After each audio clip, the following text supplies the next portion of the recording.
people like me. You need people like me so you can point your fucking fingers and say, that's the bad guy. That's the bad guy. That's the bad guy. That's the bad guy. That's the bad guy.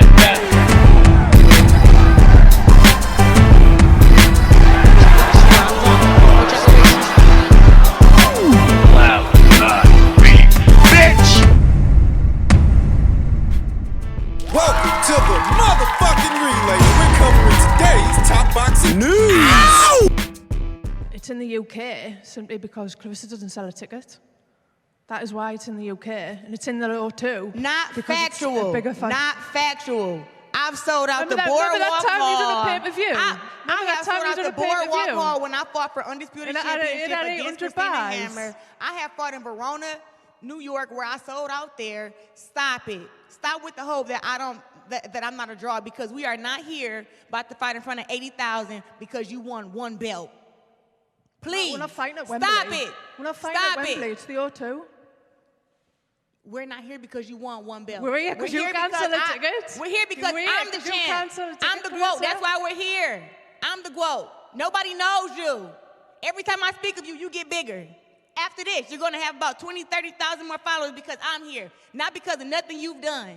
I remember when Clarissa Shields parted ways with Showtime and stated that Showtime wanted to cut her purse in half because her metrics just weren't up to scratch. They weren't up to scratch for her to transition from regular Showtime over to pay-per-view. She said in her own words they were going to cut her purses down to $150,000, half of what she was making. As a result of that, the Marie-Eve Diquet Undisputed Junior Middleweight title fight, it ended up happening off of the Showtime platform. Clarissa Shields had not returned to the Showtime network ever since. She is not fighting there any longer. Just the facts. I feel like if not for Savannah Marshall, and if not for this fight, Clarissa Shields might not even be boxing right now. I'm not kidding. If not for Savannah, who would she be fighting? Who's out there? A part of me feels like the only reason Clarissa Shields, who debuted the same year as Katie Taylor, though has fought substantially less than Katie has, I feel like if Clarissa's still in the sport right now, and she still has a major fight to be a part of, it's because of Savannah Marshall.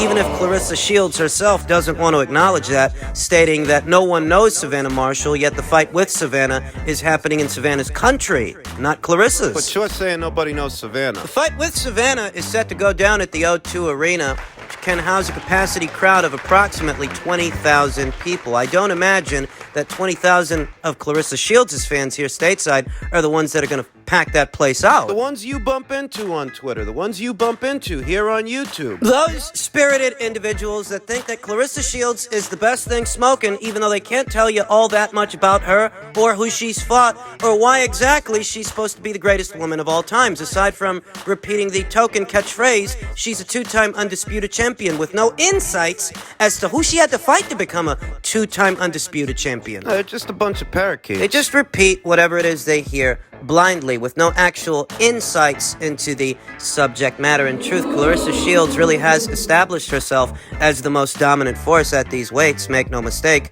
she has, and this is an excellent fight. Perhaps the most excellent fight that can be made at this time, especially at or around these weights, though let's not kid ourselves. This fight isn't happening in the United Kingdom because Clarissa's such a draw in America. If nobody knows Savannah and Clarissa's the only draw here, then the fight would be happening in America. And it would be presumably picked up by an American broadcaster, not one in the United Kingdom. Make no mistake, the fight's location, where it's going down, where it's happening, has everything to do with Savannah Marshall. Because if Clarissa were as big a draw as she thinks she is, the fight would be happening here on an American broadcast network. There's no easy way to say that Clarissa Shields' interpersonal skills with the community at large, there's no easy way to say that her interpersonal skills aren't up to scratch with her boxing skills, her boxing acumen inside the ring, that in spite of all she's accomplished here in America, she's just not a big draw.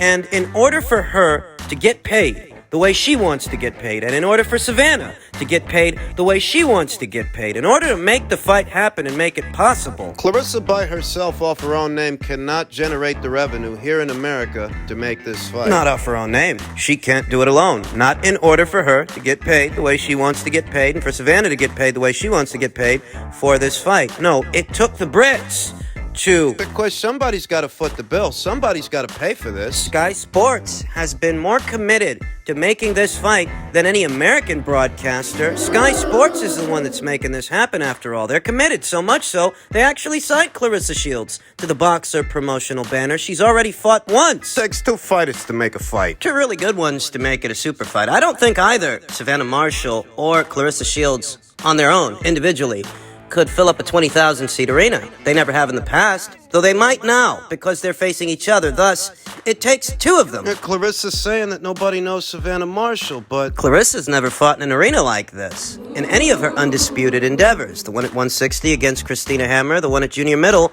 with Marie-Eve Dicaire. So something's different about this fight. Yeah, this fight's with Savannah Marshall, and it's happening in her neck of the woods, not Clarissa's. Coincidence? Just think it's a little extreme to say that nobody knows who Savannah is when the fight's happening in her neck of the woods. If not for Savannah and Sky Sports bankrolling this fight, would Clarissa Shields still be boxing in an arena like the O2 Arena, in front of potentially 20,000 people? Well, I know that I could ask the same question about Savannah, but Savannah's not the one who calls herself the GWO. I hardly think that everybody that shows up to this fight is going to know who Clarissa is, but they won't know who Savannah is. It's a bit extreme.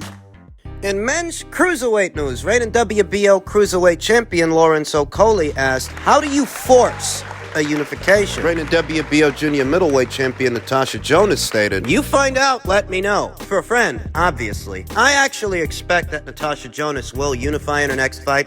I think Hannah Rankin will make the decision to box Natasha on the undercard of Shields versus Marshall. That's what I'm expecting. We'll see if that pans out. Though when it comes to Lawrence, the situation is a little bit more difficult. Newly crowned IBF cruiserweight champion Jay Opataya, he's going to be out for a while. There's already an expressed interest from Jay Opataya, his side, to do a fight, a unification match with Lawrence. But for the time being, Jay's out of commission. His jaw was broken in 2 places. He won't be back no time soon. We've got massive names like Canelo Alvarez and Anthony Joshua and Katie Taylor and a lot of these guys, like Lawrence Okolie, for example, who's got 1 fight left with us.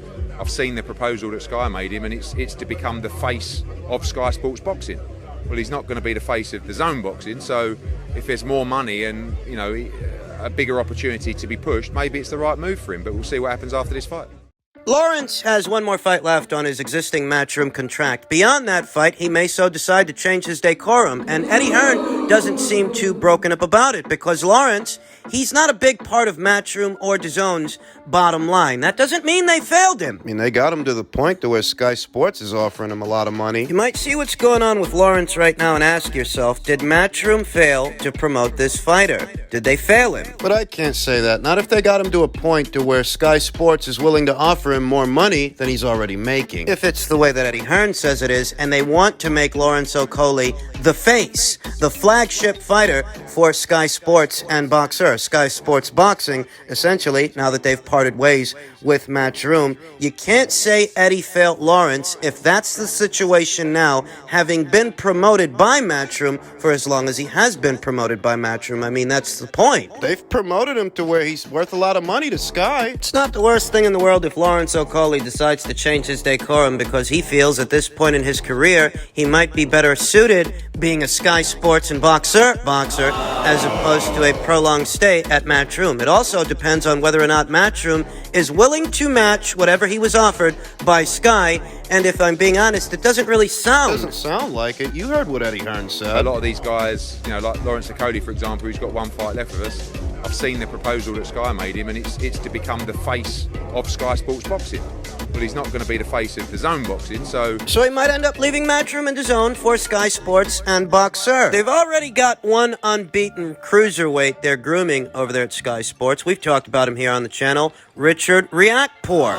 A fight between Lawrence and Richard it could be built up into a big domestic clash, a big domestic fight, especially if they can get Richard a belt to bring to the table. What's it worth to keep Lawrence on the Matchroom side of things too, Matchroom? That's the question. Is it more trouble than it's worth, and how invested are they really in today's cruiserweight division? These are all legitimate questions. They'd have to try to match whatever Sky offered Lawrence, there's that to think about, and they'd also have to try and pin down a unification match for him. At this time, I don't know what the hell's going on with Arsene Goulamarian, this division's reigning WBA champion. He hasn't fought since December of 2019, a little over 2 years ago. To my knowledge, he still is this division's reigning WBA champion, albeit an absentee champion that hasn't fought in over 2.5 years. What's going on with that guy to where his Matchroom can't get him in the ring with their guy, at least their guy for the time being, Lawrence Okolie? You think about Lunga Makabu, this division's WBC champion. There's strings attached there. Catch-22s. He's a Don King fighter. How difficult could Don King make a situation like that to where you're trying to get Lunga Makabu in the ring with one of your fighters? Then there is Jay Opataya, who I mentioned earlier, this division's newly crowned IBF champion. Jay has expressed an interest in facing Lawrence. The problem is, Jay's out of commission, at least for the time being. His jaw was broken in 2 places, and he's going to need time to heal. So these are not fights. Some aren't about to happen, and some are very difficult to make. When you think about Arsene Goulamarian, this division's WBA champion, a guy who hasn't fought in over 2 years, you don't get the sense that he'd go straight into a unification match with Lawrence, not straight away. That's a guy that needs a tune-up fight, maybe 2. Jai Opataya is out of commission. The IBF champion, leaving only Lunga Makabu, this division's WBC champion. And do you really want to get all entangled in some jackpot with Don King over one of his fighters? Perhaps these are not attractive scenarios and attractive options to Matchroom in order to keep Lawrence Okolie on their side of things. So Lawrence might so decide to change his decorum and ride the wave that creates, when that makes headlines, gets attention. Because if Lawrence Okolie does end up leaving Matchroom, at least momentarily, that will have a ripple effect that gets him talked about, gets him in the conversation, even if it's not for a major fight, a unification match. The Matchroom keeping this guy might be more trouble than it's worth, so they might cut him loose. Matchroom seems more focused on expanding internationally, whereas Sky Sports and Boxer, they are still very much domestic, catering to a domestic UK audience, as opposed to Matchroom and DAZN, who are more focused on a global audience. Lawrence Okolie, unbeaten and capable champion, capable fighter that he might be, he's not exactly a big ticket seller, or so big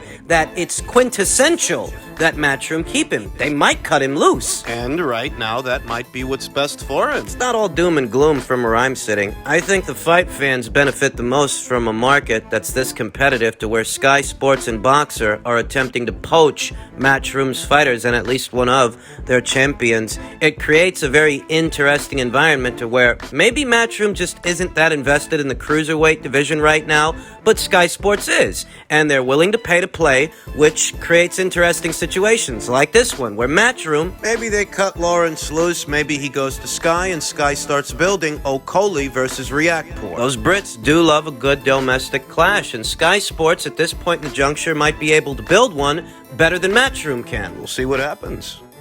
Finally, ahead of the upcoming Canelo Alvarez versus Gennady Golovkin trilogy, Eddie Hearn says Spence versus Crawford is a fight between elite champions. Canelo versus Triple G is a fight between legends. You think he might be overselling it a little bit? I think he is, but he's a promoter, and that's his job. Hearn explains that neither Spence or Crawford has a proven track record for generating large pay-per-view numbers. On the other hand, Canelo has generated large numbers on pay-per-view, although his numbers through DAZN pay-per-view have fallen short of the 7-figure buy numbers that he generated on HBO and Showtime. The first 2 bouts with Golovkin were carried by HBO pay-per-view and brought in at least 1 million purchases for each event. Spence versus Crawford, what a fight. Neither fighter has done a moderate pay-per-view number. When you're talking about a guy like Canelo, who consistently does 600,000, 700,000 buys. It's become increasingly difficult over time for a pay-per-view to crack 1 million pay-per-view buys in the sport of boxing. With the exception of novelty fights, exhibitions like Floyd Mayweather versus Logan Paul,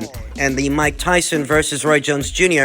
exhibition match. In the sport of boxing, devoid of retirees and social media influencers, it has become increasingly difficult over time to crack 1 million pay-per-view buys with a fight. And unfortunately, Spence versus Crawford won't. Spence versus Crawford. What a fight. Neither fighter has done a moderate pay-per-view number when you're talking about a guy like Canelo, who consistently does 600,000 buys, 700,000 buys, 1 million buys, and you talk about global reach. You can't compare the fights, Hearn told the DAZN Boxing Show. In boxing, in that community, it's a lot closer than it is to the whole world. In boxing, they're both outstanding fights, but one is a fight between two legends, and one is a fight between two outstanding elite champions. Piracy has a lot to do with why it's so hard for a pay-per-view to crack 1 million these days. 1 million pay-per-view buys, it's hard, because these days you're only one click away on the World Wide Web from taking in a fight that would otherwise cost you upwards of $80.